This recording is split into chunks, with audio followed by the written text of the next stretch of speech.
We're less than a week away from Arkansas swearing in its first ever female governor. Our own Una Lee sat down with Sarah Huckabee Sanders to talk about some of the items on her agenda, including education to prison reform.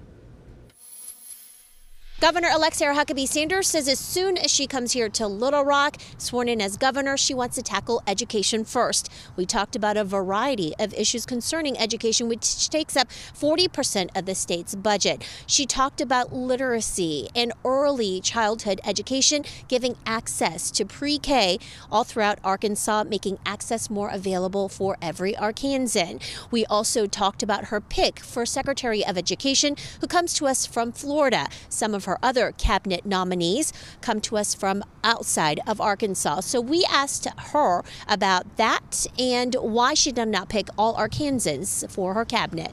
Our thinking is always to go out and make sure that we have the very best people in each role. The vast majority, not just of our cabinet, but our senior staff and staff across the board in the governor's office are from here in Arkansas. So there are some tremendously talented people here in the state of Arkansas, and we've gone out and recruited as many of them as possible.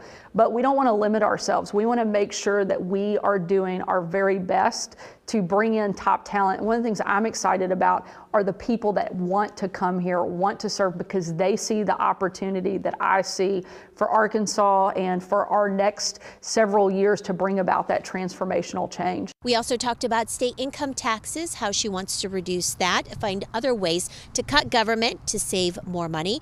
And we also talked about criminal justice reform, which is another issue that she wants to tackle. Overcrowded and do not have the ability to make sure the people that are committing crimes in the state are being held accountable. And that is something that we have to do a better job of. We have to make sure we have truth in sentencing, and that goes to that capacity piece. If we want to hold people accountable, make sure they're serving their actual sentence, we have to have the ability to do that. Sarah Huckabee Sanders also wants to address the strong workforce issue, making sure that Arkansas draws plenty of companies here, and the growth of Arkansas and transportation as well. Reporting in Little Rock, Una Lee, 4029 News.